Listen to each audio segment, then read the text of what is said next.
আমার শ্বশুরমশাই রোজ রাতে এক গ্লাস ফলের রস তৈরি করে আমার ঘরে নিয়ে আসতেন। তিনি অত্যন্ত স্নেহ করে নিজের হাতে আমাকে সেই ফলের রস খাইয়ে দিতেন, আর আমিও তার এই ভালোবাসার প্রতি সম্মান জানিয়ে প্রতিদিন রাতে সেটা পান করতাম। কিন্তু এরপর প্রতিদিন সকালে ঘুম থেকে উঠে আমি দেখতাম যে আমার চুলগুলো খুব এলোমেলো হয়ে আছে, এমনকি আমার পরনের পোশাকও ভীষণ এলোমেলো অবস্থায় থাকত। আমি ঠিকমতো হাঁটতেও পারতাম না এবং আমার তলপেটে প্রায়ই একটা অদ্ভুত ব্যথা অনুভূত হতো। অনেক পরে আমি অনুধাবন করতে পেরেছিলাম যে আমার এই অবস্থার কারণ ছিল শ্বশুরমশায়ের হাতে তুলে দেওয়া সেই ফলের রস। আমার শ্বশুরবাড়ির প্রত্যেকেই নিজ নিজ পেশায় প্রতিষ্ঠিত ছিলেন। আমার শাশুড়িমা একজন ইঞ্জিনিয়ার ছিলেন এবং আমার স্বামী ও শ্বশুরমশাই দুজনেই ছিলেন অধ্যাপক। আমিও একটি বেসরকারি কলেজের অধ্যাপিকা হিসেবে কর্মরত ছিলাম এবং বিয়ের পরেও আমার চাকরিটা আমি চালিয়ে যাচ্ছিলাম। আমার বিয়েটা পরিবার থেকেই ঠিক করা হয়েছিল। আমার বাবা মা একটি ভালো পরিবার দেখে অর্জুনের সঙ্গে আমার বিয়ে দিয়েছিলেন। আমার স্বামীর নাম অর্জুন। সে তার বাড়ির একমাত্র সন্তান ছিল। যেহেতু তারা সবাই নিজ নিজ কর্মক্ষেত্রে প্রতিষ্ঠিত, অত্যন্ত শিক্ষিত এবং ধনী ছিল, তাই আমার বাবা আমার ভবিষ্যতের কথা ভেবে সেই পরিবারটিকেই বেছে নিয়েছিলেন। বিয়ের পর যখন আমি শ্বশুরবাড়ি আসি, প্রথম দিকে সবকিছুই স্বাভাবিক ছিল। আমার শ্বশুরমশাই আমাকে ভীষণ স্নেহ করতেন, এমনকি ভালোবেসে তিনি আমাকে মা জননী বলেও ডাকতেন। যদিও আমার আসল নাম রিয়া। আমাকে শ্বশুরবাড়িতে বিশেষ কোনো কাজ করতে হতো না। বাড়ির সমস্ত কাজকর্ম পুরনো কাজের মানুষ লক্ষ্মী একাই সামলাতেন। আমার স্বামী তাকে দিদি বলে ডাকত, তাই আমিও প্রথম থেকে তাকে লক্ষ্মীদি বলেই ডাকতাম। আমি সকালে তৈরি হয়ে নাস্তা সেরে কলেজের জন্য বেরিয়ে পড়তাম। আমার স্বামী আর শ্বশুরমশাইও একই সময়ে বেরিয়ে যেতেন। ওদিকে আমার শাশুড়ির যখন কোনো সভা থাকত, তখন তিনিও বাড়ি থেকে বেরিয়ে যেতেন। সেই সময় পুরো বাড়িটা লক্ষ্মীদি দেখাশোনা করতেন। বিয়ের মাত্র 2 মাসের মাথায় আমি অন্তঃসত্ত্বা হয়ে পড়ি। আমার গর্ভবতী হবার সংবাদ শুনে আমার শাশুড়ি সবচেয়ে বেশি আনন্দিত হয়েছিলেন। আমার স্বামীও খবরটা শুনে ভীষণ খুশি হয়েছিল। আমার গর্ভবতী হওয়ার খবর পেয়ে অর্জুন বেশ কিছু শিশুর ছবি কিনে এনেছিল। সে আমাকে বলেছিল এই ছবিগুলো যেন আমি আমাদের ঘরের দেওয়ালে টাঙিয়ে রাখি, যাতে প্রতিদিন সকালে ঘুম থেকে উঠে আমি ওই সুন্দর শিশুদের মুখগুলো দেখতে পাই। তার বিশ্বাস ছিল এতে নাকি আমাদের সন্তানও খুব সুন্দর হবে। তবে সেই ছবিগুলোর প্রত্যেকটিই ছিল ছেলে শিশুর। আমার স্বামী আমাকে প্রচণ্ড ভালোবাসত, কিন্তু সেদিন আমি তার আসল রূপ দেখেছিলাম। যেদিন সে সন্তান নিয়ে আমার সঙ্গে তুমুল বিবাদ শুরু করেছিল। সে জোর দিয়ে বলেছিল আমার গর্ভে নাকি পুত্র সন্তানই আছে এবং সে পুত্র সন্তানই চায়, কন্যা সন্তান নয়। সে নাকি কন্যা সন্তান একেবারেই পছন্দ করে না। আমি তখন রেগে গিয়ে স্বামীকে বলেছিলাম, তুমি তো পুত্র সন্তান চাইছ, কিন্তু আমার গর্ভে যদি কন্যা সন্তান জন্মায় তখন কি করবে? কন্যা সন্তানের কথা শুনতেই সে আমার ওপর প্রচণ্ড রেগে গিয়েছিল। সেদিন স্বামীর কথা শুনে আমি হতবাক হয়েছিলাম যে এত শিক্ষিত একজন মানুষ কি করে এমন সংকীর্ণ মানসিকতা নিজের ভেতর পুষে রাখতে পারে। সেদিন থেকে আমার স্বামী একটাই জেদ ধরে বসেছিল যে আমাকে পুত্র সন্তানের জন্ম দিতে হবে, আর আমার গর্ভে যদি কন্যা সন্তান থাকে তাহলে তা নষ্ট করে ফেলতে হবে। সেই দিনটির পর থেকে আমার ও আমার স্বামীর সম্পর্কের অবনতি হতে শুরু করে, কারণ আমার মনে কখনোই এই ভাবনা ছিল না যে আমি কন্যা সন্তান নয়, বরং পুত্র সন্তানের মা হতে চাই। সত্যি বলতে আমি মনে মনে কন্যা সন্তানই কামনা করতাম। এরপর আমার স্বামী অর্জুন আমার উপর নানাভাবে চাপ সৃষ্টি করতে থাকে, এটা পরীক্ষা করার জন্য যে আমার গর্ভে কন্যা সন্তান নাকি পুত্র সন্তান রয়েছে। কিন্তু আমি পরীক্ষার জন্য মোটেও প্রস্তুত ছিলাম না। আমি কোনোভাবেই ডাক্তারের কাছে গিয়ে এটা জানতে চাইনি যে আমার গর্ভে কি সন্তান আছে। আমি ভেবেছিলাম এটা আমার প্রথম সন্তান, আর প্রথমবার যাই হোক না কেন তাতেই আমি খুশি থাকব। সেটাই হবে আমার কাছে অমূল্য সম্পদ। আমার শ্বশুর শাশুড়ি যখন জানতে পারলেন যে আমার স্বামী আমাকে ডাক্তারের কাছে নিয়ে গিয়ে পরীক্ষা করাতে চায়, তখন তারাও আমাকে বোঝানোর চেষ্টা করলেন। তারা আমাকে বলেছিলেন, বৌমা, এটা তো ভালোই হবে। যখন তুমি ডাক্তারের কাছে গিয়ে পরীক্ষা করে জানতে পারবে যে তোমার গর্ভে পুত্র সন্তান নাকি কন্যা সন্তান আছে, তখন আমরা এখন থেকেই সেই সন্তানের জন্য জিনিসপত্র কেনাকাটা শুরু করতে পারব। এতে আমাদের অনেক সুবিধা হবে। তুমি আমাদের ছেলের কথায় কিছু মনে করো না, আমরা দুজনেই তো তোমার পাশেই আছি। তাই তুমি একদম ভয় পেও না, অন্তত আমাদের উপর তো ভরসা রাখতে পারো। তুমি ডাক্তারের কাছে চলে যাও এটা দেখার জন্য যে তোমার গর্ভে কন্যা সন্তান নাকি পুত্র সন্তান আছে। আমার শ্বশুর ও শাশুড়ির মিষ্টি কথায় আমিও শেষ পর্যন্ত ডাক্তারের কাছে যেতে রাজি হয়ে যাই। ডাক্তারের কাছে যাওয়ার কিছুদিন পর যখন আমার পরীক্ষার রিপোর্টটা স্বামী বাড়িতে নিয়ে আসে, তখন সে ঘরে ঢুকেই এক হাতে রিপোর্টটা আর অন্য হাতে আমার হাতটা শক্ত করে চেপে ধরে অত্যন্ত রেগে গিয়ে বলল, রিয়া, তুমি এখনই আমার সঙ্গে ডাক্তারের কাছে চলো। আমি তখন তাকে জিজ্ঞেস করলাম, হঠাৎ করে ডাক্তারের কাছে কেন যেতে হবে? আমি তো এখন পুরোপুরি সুস্থ আছি, এখন তো ডাক্তারের কাছে যাবার কোনো প্রয়োজন নেই। তখন স্বামী আরও রেগে গিয়ে বলল, আমি যা পছন্দ করি না সেটাই তোমার গর্ভে আছে। শুধু তা না, তোমার গর্ভে দুটো যমজ কন্যা সন্তান আছে, যা আমি কোনো দিনও মেনে নিতে পারব না।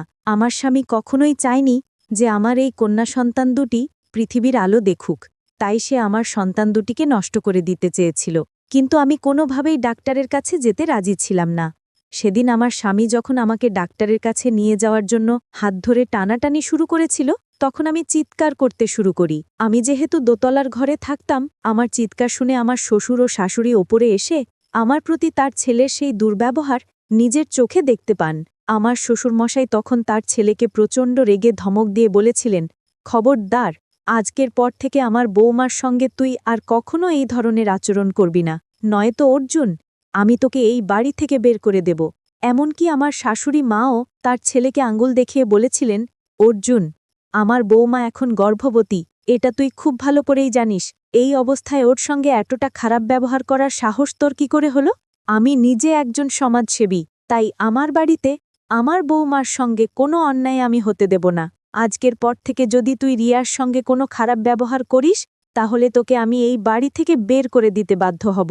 স্বামীর আমার প্রতি এতটা নির্দয় আচরণ দেখে আমি যখন কষ্ট পেয়ে কাঁদছিলাম, তখন আমার শ্বশুরমশাই আমাকে জড়িয়ে ধরে আমার মাথায় হাত বুলিয়ে বলেছিলেন, মা জননী, তুমি একদম কেঁদো না, আমরা তো তোমার পাশেই আছি। আজকের পর থেকে আমি নিজে তোমার দেখাশোনা করব। তুমি কোনো চিন্তা করো না, তোমার সন্তানের আমরা কিচ্ছু হতে দেব না, কারণ ওই সন্তান তো আমাদেরও, তাই আমাদেরও একটা দায়িত্ব আছে। এরপর আমার শাশুড়ি বলেছিলেন, বৌমা, আমি তো সারাদিন বাইরে ব্যস্ত থাকি, তাই তোমার শ্বশুরমশাই বাড়িতে থাকলে তোমার দেখভাল উনিই করবেন, তুমি একদম ভয় পেও না। আমি শ্বশুর শাশুড়ির কথায় ভরসা করে আর বাপের বাড়ি যাইনি। না হলে আমি তো ভেবেই নিয়েছিলাম যে আমার স্বামী অর্জুন যেহেতু আমার সন্তান দুটিকে গ্রহণ করবে না, তাই আমি বাপের বাড়ি চলে যাব। আমার স্বামী অর্জুনের এই খারাপ ব্যবহারের কথাগুলো আমি আমার বাবা মাকে আগেই জানিয়েছিলাম এবং এটাও বলেছিলাম যে আমার শ্বশুর শাশুড়ি কিভাবে আমার যত্ন নেন এবং আমাকে ভালোবাসেন। আমার বাবা মাও আমার শ্বশুর শাশুড়ির উপর ভরসা করেই আমাকে সেখানে রেখেছিলেন, না হলে তারাও আমাকে নিজেদের সঙ্গে বাড়ি নিয়ে যেতেন। সেদিনের পর থেকে প্রতিদিন রাত্রে আমার শ্বশুরমশাই অনেক স্নেহ নিয়ে আমার ঘরে ফলের রস নিয়ে আসতেন, আর আমি সেই রস বেশ তৃপ্তি করেই খেতাম। কিন্তু আমি জানতাম না সেটা কিসের রস, কারণ শ্বশুরমশাই নিজের হাতে আমাকে খাইয়ে দিতেন। শুধু তাই নয়, তিনি বলেছিলেন, রিয়া, তোমাকে নিচে নামার কোনো দরকার নেই, বাড়ির সব কাজ বাড়ির মানুষেরা করে নেবে, তুমি শুধু ওপরে থেকে নিজের আর তোমার সন্তানের খেয়াল রাখো। শ্বশুরমশায়ের কথা শুনে আমিও ওপরের ঘরেই থাকতাম, যা প্রয়োজন হতো লক্ষ্মীদেরকে ডেকে বলতাম। ওদিকে আমার স্বামী তো সেই দিনের পর থেকে আমার ঘরে থাকা তো দূরের কথা, আমার সঙ্গে কথাই বলা বন্ধ করে দিয়েছিল। সে আমার মুখ দেখবে না বলে নিচের তলার একটা ঘরে থাকতে শুরু করেছিল, আর আমার শ্বশুরমশাই সকালের নাস্তা থেকে শুরু করে রাতের খাবার সবকিছুই নিজের হাতে আমার জন্য নিয়ে আসতেন এবং আমাকে অনেক যত্ন করে খাইয়ে দিতেন। এভাবে প্রায় এক সপ্তাহ চলার পর কেন জানি না রাতের বেলা শ্বশুরের হাত থেকে সেই ফলের রস খাওয়ার পরদিন সকালে আমার শরীরটা খুব খারাপ লাগত। এভাবে প্রায় 10 দিন কেটে যাবার পর আমি আমার শাশুড়িকে বিষয়টা জানাই। আমি তাকে বলি যে শ্বশুরমশাই আমাকে রাতে যে রসটা দেন সেটা খাওয়ার পরেই হয়তো আমার শরীর খারাপ করে। আমার শ্বশুরমশাই আমাকে এতটা ভালোবেসে রসটা খাওয়াতেন যে আমি তাকে না বলতে পারতাম না। শাশুড়িমা তখন আমাকে বলেছিলেন, বৌমা, এই কিছুদিন আমি সবার কাজে খুব ব্যস্ত ছিলাম, এবার থেকে তোমার খাওয়া দাবার দায়িত্ব আমার, তুমি একদম চিন্তা করো না, দরকার হলে আমি তোমাকে ডাক্তারের কাছে নিয়ে যাব।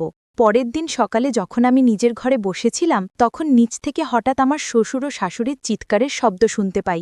তাঁরা দুজনে একটি পেঁপে নিয়ে তুমুল ঝগড়া করছিলেন। আমি কিছুই বুঝতে পারছিলাম না যে হঠাৎ করে তাদের মধ্যে কেন এত ঝামেলা শুরু হলো।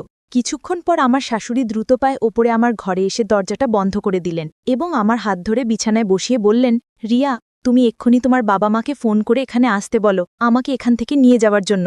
আমি তখন খুব ভয় পেয়ে আমার শাশুড়ি মায়ের হাত ধরে বললাম, মা, আমার ভীষণ ভয় করছে, আপনার আর বাবার মধ্যে কি নিয়ে ঝামেলা হয়েছে, আমাকে খুলে বলুন। আমার শাশুড়িমা তখন আমাকে যা বলেছিলেন তা শুনে আমার পায়ের নিচের মাটি যেন সরে গেল। আমি তার কথা শুনে ভয়ে হতবিম্ব হয়ে দ্রুত আমার বাবা মাকে ফোন করে আমার শ্বশুরবাড়িতে আসতে বলি, আমাকে সেখান থেকে নিয়ে যাবার জন্য।